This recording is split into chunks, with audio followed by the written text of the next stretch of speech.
Okay, let's go ahead and call the meeting to order, and if everybody take just a minute and silence cell phones and pagers, I'd appreciate it. First item I've got on the agenda is to receive the minutes. I'd make a motion to receive the minutes of the March 6, 2014 meeting, please. Second. Motion and second. Is there any discussion? If not, cast your vote. Okay.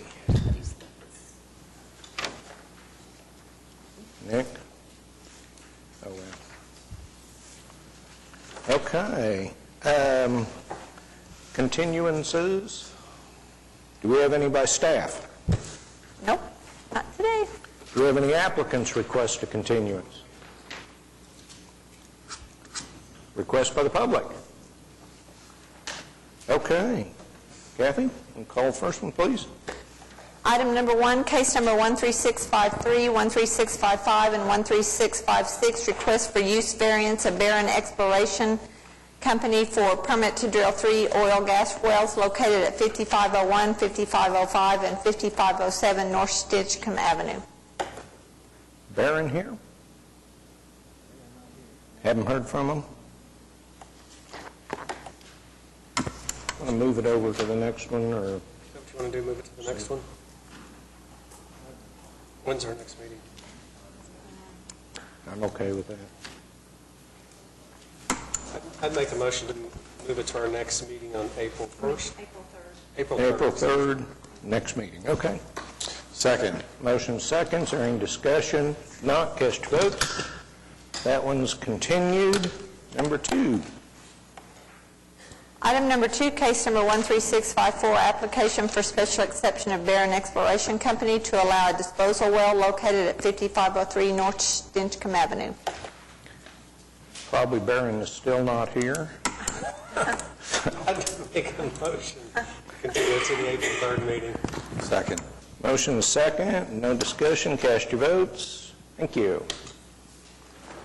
Next. Item 3, case number 13824, requested Judah Christian Assembly for a variance to permit a building with exposed exterior metal located at 11701 Northwestern Avenue. My name is Sam Gresham. I'm the architect on the project. Address 400 Northwest 23rd Street, Oklahoma City. Our presentation is for, we're actually seeking just a bit of relief on the cost of adding finish to the exterior of the building. And our request really is to defer that. And I talked to the pastor and the members of the congregation involved in the construction, and they requested that if we could get 2 years of relief for the finish. We developed the project. They went to the bank. The bank said, we can't afford this. The church couldn't afford it.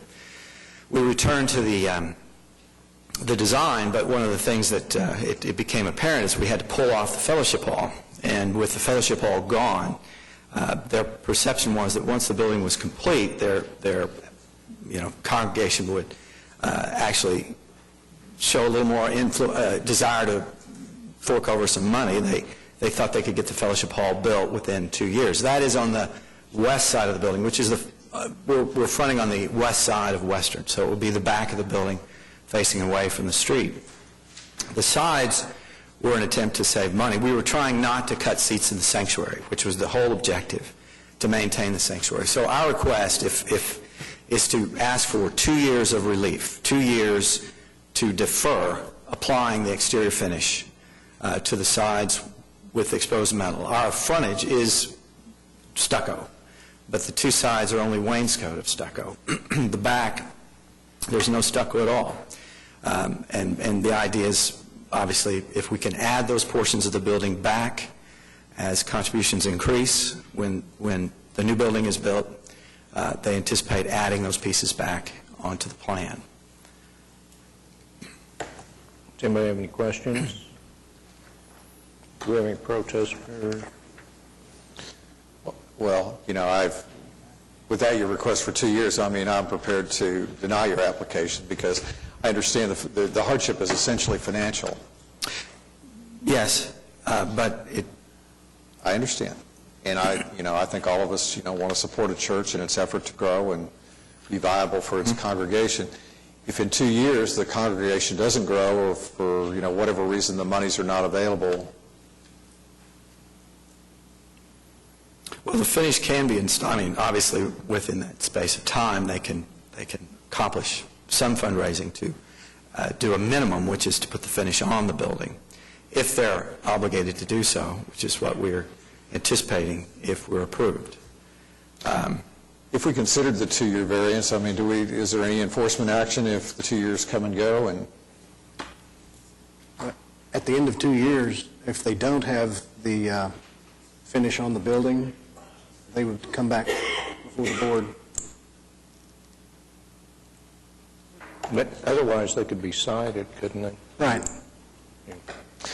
the thing we want to avoid, we want to be understanding of your circumstance, and we want your church to be viable, but at the same time, we don't want that metal siding at all, is what I think we'd really not like. And if we were to consider the 2-year window to do some additional fundraising to allow the congregation to grow some. But I have concerns about this. Anybody else? Anybody in protest? I'm going to make a motion to approve the variance limited to conditional upon 2 years. And that way we can see if there's a second to move forward or not move forward. Okay, we got a motion to approve for 2 years. There a second? Okay, can I second, just so we can vote? I second that. Is there any other discussion? If not, cast your votes. I think you come back next docket, right? Ty? Yeah. Okay. All right. Thank you. So that'd be April 3. Sam, that's April 3rd. That's fine. Thank you. Okay, thank you. Next. Item number 4, case number 13867, application for special exception of Judith Watts to allow the continued use of a mobile home to serve as a temporary second dwelling to relieve a medical hardship located at 17317 Southeast 134th Street. That would be me. Okay, would you state your name and address for the record, please? Judy Watts, 17315 Southeast 134th, New Walla, Oklahoma. Okay, tell us about your application. Okay, my mom was living in the house, and a tornado hit it last year, and the church has bought her a new house, and so we're ready to move it on where it was before. She is, that is my mom, and she is in fairly good health, but she just needs somebody to help drive her around, that kind of thing, get her to doctors and so forth. All right, I see we've got one protester. Does anybody have any questions or comments, members of the board? This would be a special exception limited in duration to 3 years, is that correct? That's how I read it, yes. Yeah. Okay, have a seat. Let's hear from Maggie McGuffin. It's a different case number. Okay. All right, are there any protesters then? Okay, motion? I'd make a motion to approve the special exception limited to 3 years in duration. Do we have a second? Second. Motion is second. If there's no other discussion, cast your votes. Okay, you're approved. Sorry, will I get the paper that says that? Just call me. Okay. Yeah, just call me. Item number 5, case number 13868, application for special exception of Midtown Builders, LLC, to allow multifamily residential development located at 604 to 628 Northwest 21st Street.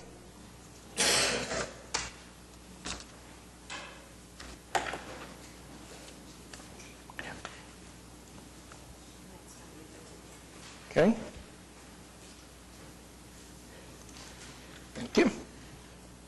That's not me, but that was, Okay, Go ahead. Chairman Voorhees, I'm Marva Ellard, and I'm here with Floyd Simon. We're proposing to buy what we call the Sunbeam properties on Northwest 20th and Northwest 21st Street between Lee and Dewey.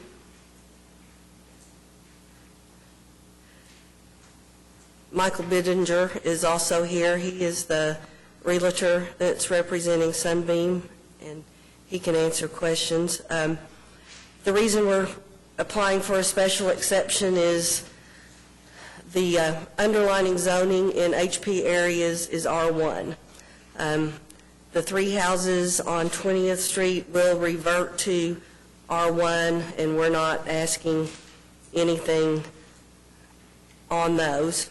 They were built as group homes. We're going to remodel them and convert them to single-family, and they'll be single-family residences. The properties on Northwest 21st Street include the large red brick building that most of you all have probably seen over the years. It's about 15,000 square feet, and a building that they call the football building and we call the Arc, which is kind of the unusual, more modern building that was built probably in the late 60s. And then there is a vacant lot on the west end and on the east end of Sunbeam's properties. We desire to make the large red brick building into 13 apartments. It was built as a children's home. It did house children for a number of years, but for a long, long time, it's been offices for Sunbeam's programs. The Arc building is offices and was built as offices. We don't really know what we're going to do with that building yet. We're still trying to find the right use for it, but since we have a sale pending, we wanted to come to you and see if we could get the uses for those buildings that we would like to have to make sure our sale is feasible, purchase is feasible. Does anybody have any questions or comments? Do we have any additional renderings of your proposed development yet? Commissioner Austin, the big building won't change much.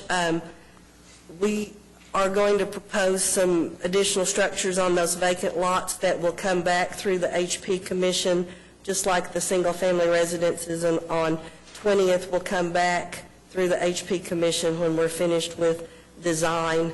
We're just kind of talking about uses right now. So what is it that you're asking us to do with respect to the ARC, since you say you don't know what you really want to do with it? Commissioner Powers, we'd like it to either be able to be office or multifamily. It's a challenge for a residential use on it. It is an office use now. That's probably the more likely use for it, but we just don't really know yet what that one might be. So you would like to have that option available, that it remain office or that it be converted to residential? Yes, ma'am.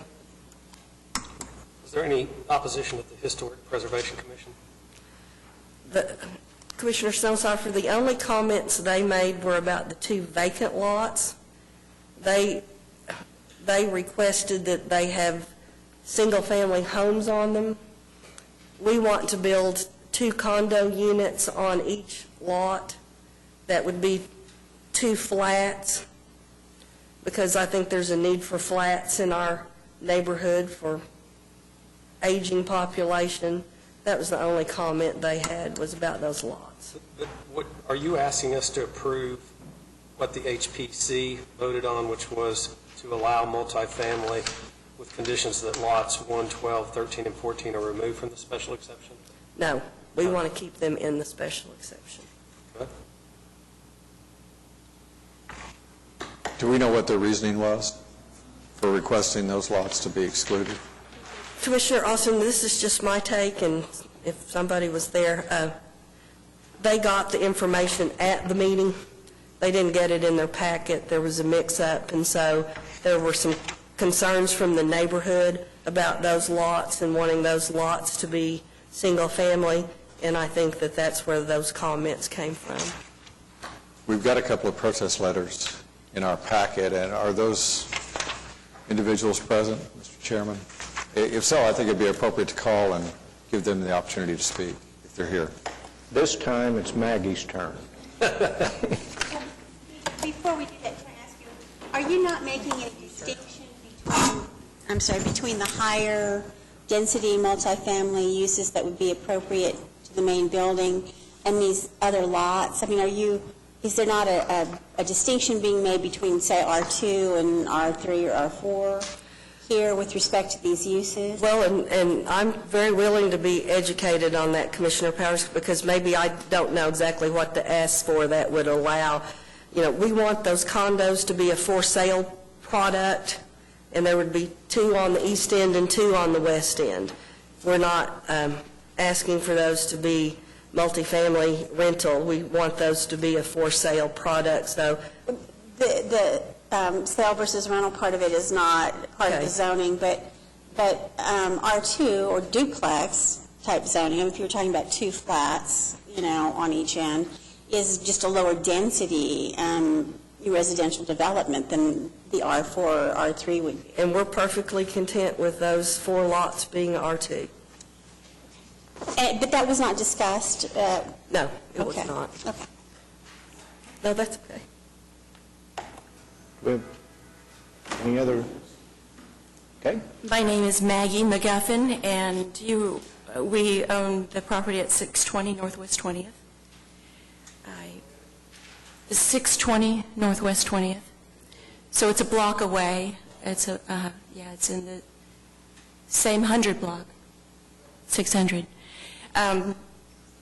What we're concerned about is, first, I'm a real estate broker, and we buy, this is my niche area, and we sell high prices to people per square foot in that neighborhood, and we sell because it is a historic preservation neighborhood, and the buyers and sellers want to maintain their investment in their property and want to keep the values up.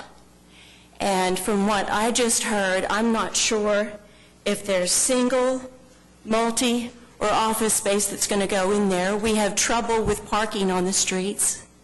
I'm concerned about where the parking is going to go for these multi-unit homes and how high they're going to be and how different they're going to be from the people that I represent in transactions that buy and sell in this area. So, thank you. Well, of course, the code, the type of structure it's going to be and the integrity, of the historic preservation, and is the Neighborhood Alliance going to be involved in letting their neighborhoods know that they're changing, and where do you stop? Where do you stop making exceptions and draw the line? Who do you draw that line with, and who do you approve? And so, well, the preservation, the historic preservation would have more, I think, idea of keeping the historic value of the neighborhood intact than I do. No, I have been out of town for several weeks, and I just now got the letter, so I'm not, I got it yesterday, and I'm glad to be here.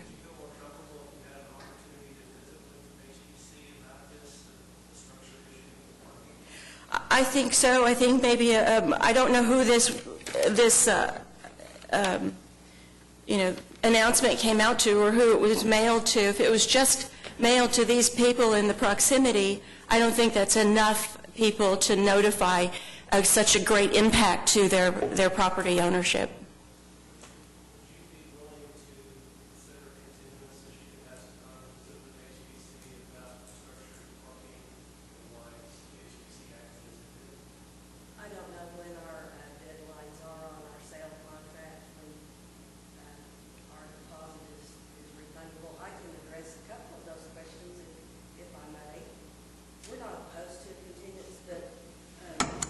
Our next meeting is April 3rd, if that helps you.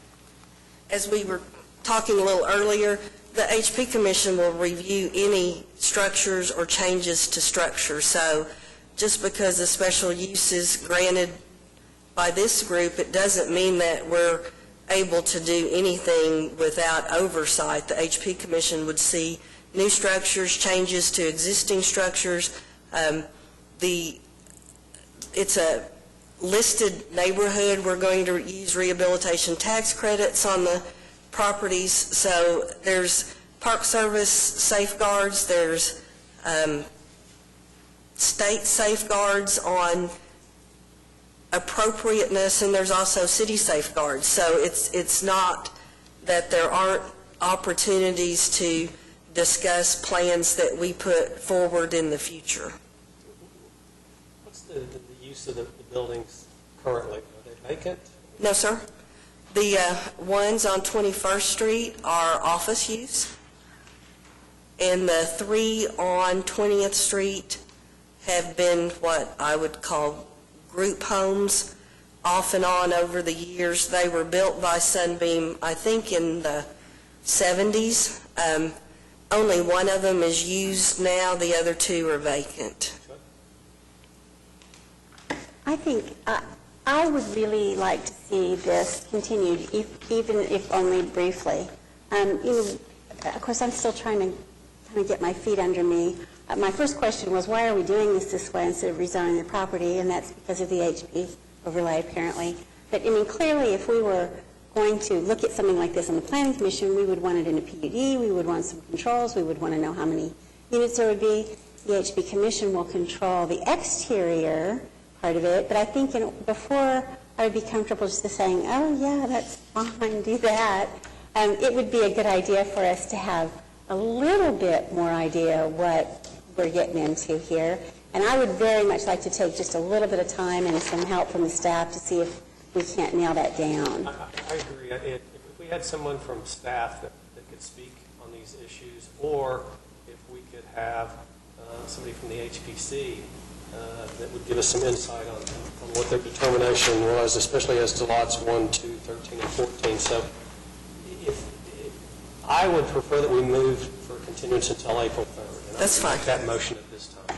I got one more person, Oh, so can we hold the motion for a we second? can hold the motion. Michael Bittinger, did I say the name right? He signed up to speak.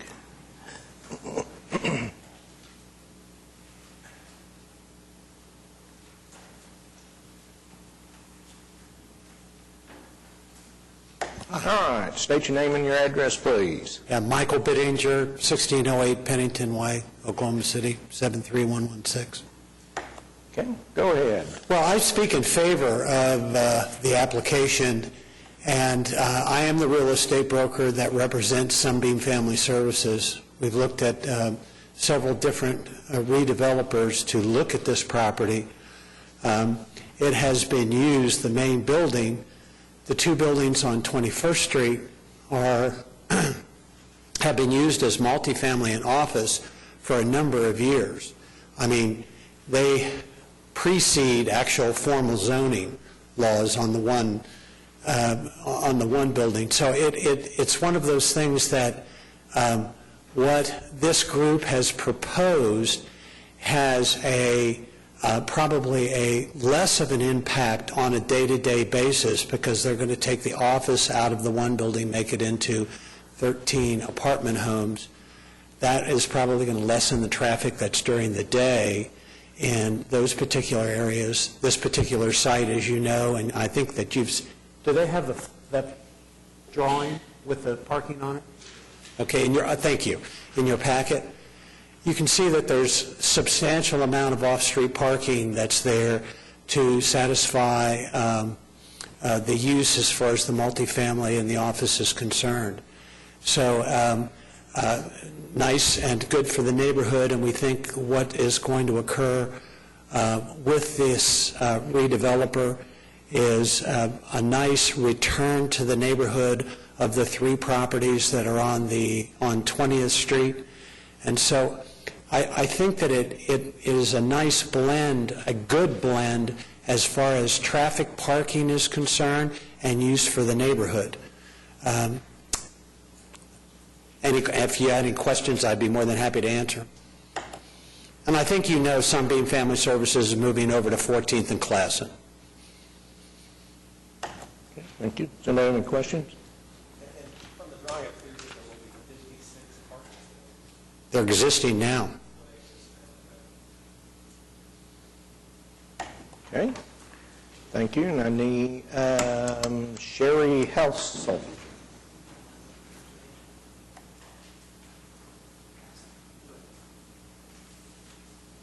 Good afternoon. My name is Sherry Helsel, and I live at 609 Northwest 21st Street. I am directly across from the football portion of the Sunbeam Center. First of all, let me just say that I have no doubt that what they propose would be done well. I've seen the Seaver. It's very lovely. But of course, the Seaver does not sit in the middle of a neighborhood. Some of my concerns with the traffic, although, as Mr. Bittinger said, it may reduce the traffic during the day, it's not going to do much to reduce the traffic in the evening. As it stands now, there are some cottages on the back side that are used for emergency housing for seniors. And there's very little traffic that comes and goes, but what does, of course, I get their lights in my window. And aside from just the, impact of the traffic, I'm thinking about things like moving vans and coming and going in the middle of the night and those kind of things.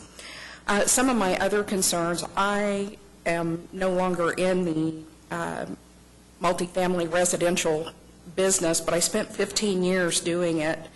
And I know what starts out nice and lovely in an area that's desirable, that changes over the course of time.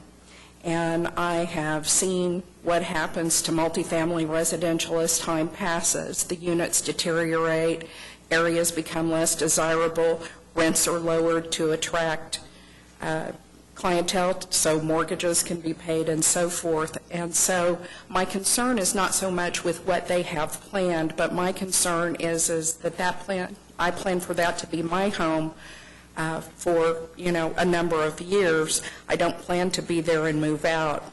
And so the transience and the deterioration is a concern for me.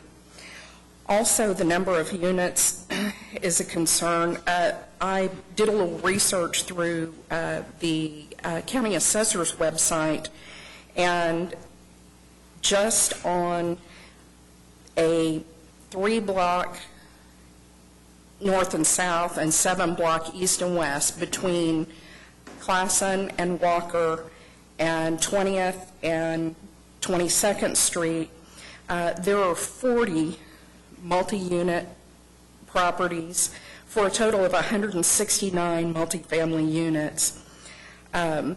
Just on 21st Street alone, there are 64 units on 9 properties. We have 9 houses on our block, and so it's, pretty quiet, and they're proposing putting in, at a minimum, 13. Then what they call the football building is undetermined. So that means there could be more units there. And then they're talking about the 2 vacant lots and putting multifamily there. So now you're talking about another increase in density with those units. So that's a concern for me as well. I know that with for the Midtown builders, I understand that there are some tax credits available if they make them rental units. However, I would be much more comfortable seeing more ownership in the neighborhood. I know from reading about the Strategic Neighborhoods Initiative, even the city is advocating for ownership versus rental in neighborhoods. So I would like to see that. Anybody have any questions? If the special exception were denied, what do you foresee happening with this property? what I would like to see is maybe something along the lines of what's going on now. You know, maybe there's another business there, an architecture firm or a law firm, something that you don't have as much transients. You're not going to have, you know, giant moving vehicles every 6 to 12 months, things like that, where there's more, a little less activity, I guess. Or even, you know, initially, I know back in February there was an article in the Oklahoman where there was some discussion that it was going to be a senior living facility. And even with that, you know, something along those lines where you have less transients and more stability. You know, I would prefer to see something like that. But you wouldn't prefer for it to sit there vacant and deteriorate? No, absolutely not. And I know that there's a big concern with that right now. I know there was just recently a big, you know, meeting regarding that. And no, I don't want to see it sit vacant, but I don't want it to be filled at the expense of the existing neighbors. Anybody have questions, comments? And I've got another one, David, does that say DeWitt? Yes, sir. Okay. Hi, good morning. Thank you for letting me speak. Give us your full name and address, please. Yes, sir. David D. Witt, 901 Northwest 22nd Street, Apartment B, Ward 6, 73106. First, I wanted to, give my support to the Midtown Company with Floyd and Marva. They've made a great attempt to reach out to the neighbors to try to educate them on what they're doing and calm down the fear, the anxiety about the unknown. They've had for full introduction, I'm the current Neighborhood Association president from Esta Park, which has about 800 houses, mainly to the west and southwest of this block. But Floyd and Marva, they hosted 2 meetings. We tried to invite as many neighbors as we could. It looks like we've missed some through our communication means, but they've tried to calm the nerves by meeting with everybody. And I think that they would be great owners of this property, that we'd be lucky to have them after seeing their work across town. And I'd like to speak mainly for the concerns of neighbors across the street, since they're the most impacted, and maybe a little bit for the neighborhood itself. But one main concern is that the parking. We understand that there may need to be overflow parking with any sort of development, but there's the unknown of what it will be. This street has one side parking on the north side only where the residences are, and it's also 2 blocks away from Northwest 23rd, which is undergoing a commercial revitalization and has parking flowing into the neighborhoods. There are about 32 or 33 spots behind the big building and the football building. The 56 spots that was mentioned a few minutes ago includes the lots on the parking on the empty lots that might be developed into another building. The big building would have 18 units, and the office is undetermined right now, but right now it has 17 offices. So right there we have 35 rooms or offices and 32 or 33 spots. And we've been in touch with the developers, and we'd really like to just see what kind of parking impact there would be. Some of the neighbors, they've pleaded with me to really defend the parking issue, and that they've had experiences, even now with Sunbeam, that they had difficulty backing out of their driveways when cars park close to each side of the curb. And as for the HP Commission requesting that they be single-family lots, they did that because there were some vocal residents at the HP Commission saying that single-family homes are more appropriate for the community. And without expressing my opinion, I'd say that a poll of the neighbors on the north side, at least 3 want single-family, 1's okay with the duplex, and the others have not been polled. But it would be, I think, atypical for there to be 7 continuous lots of multifamily development. Right now there'd be 5. That's all I have. I just wanted to comment on that, and I would look forward to working with Marvin and Floyd if this is continued, and we'd be really happy to have them develop this. We'd just like to understand what kind of impact the parking would have on the streets and the neighbors on the north side. Okay. Does anybody have any questions? I take it that you support the application as is? I don't see another I don't see a reason to not have the two existing buildings continue to be some sort of multifamily, low-density commercial. I don't see another feasible use for them. I mean, they don't, it's not something you can turn into two R1s.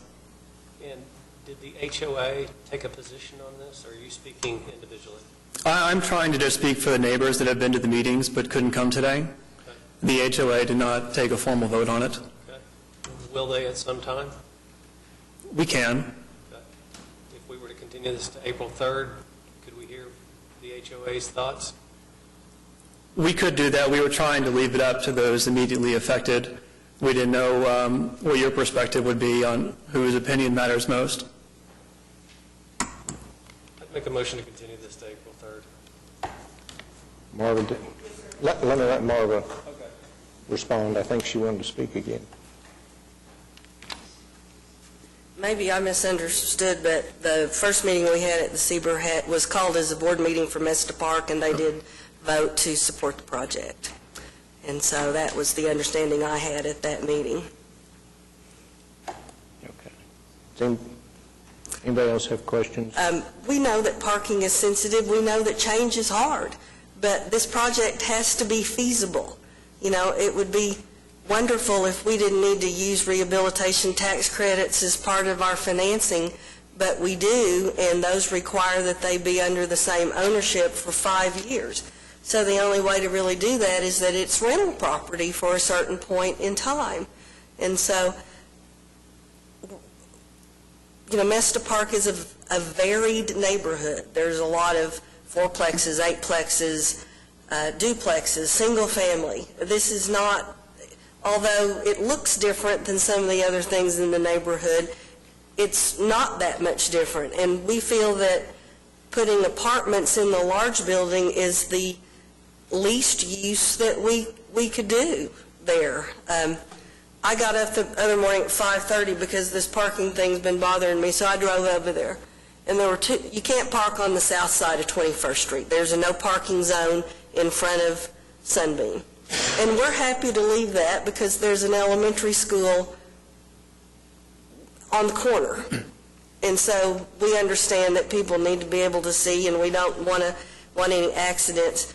There were two cars parked in the 600 block of 21st Street on the north side of the street, and there was a pickup truck parked in the front yard of one of the houses on 21st Street. I came back at 10 o'clock, and there were 10 cars parked on the north side of 21st Street.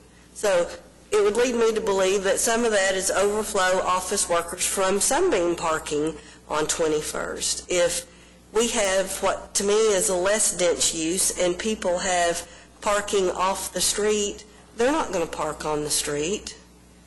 I have a question. Yes, sir. Can your redevelopment project be viable without lots 1, 2, 13, and 14 being a part of this special extension? Possibly. Here's what I would suggest. I'm going to agree and concur with the continuance to the next meeting. I have concerns about multifamily on those 4 lots. I think if you came back with more information about your proposed redevelopment and, you know, as part of that, those were to be single family and not multifamily, I think it would, you know, address some of the concerns about congestion and parking. The diversity in the neighborhood, I understand, and I, you know, certainly not opposed to that. The 23rd Street corridor is in the process of being redeveloped. This is going to be a great place to be. There's going to be a lot of activity, you know, within walking distance. And I think, you know, a quality multifamily development there makes a lot of sense. A lot of young professionals, young couples might find that a very desirable and a great place to live. And so I support the redevelopment. But I have concerns about those 4 lots and whether, you know, what we're doing with those. We're always cognizant about, you know, parking and the impact on the other neighbors. And when it comes to the impact on the single-family households and, you know, the noise and the traffic, that's part of your responsibility is to manage your development and to manage your property well. So we've got a motion. I would make a second to continue us to April the 3rd. Got a motion and a second. Is there any other discussion? If not, cast your vote. See you April 3.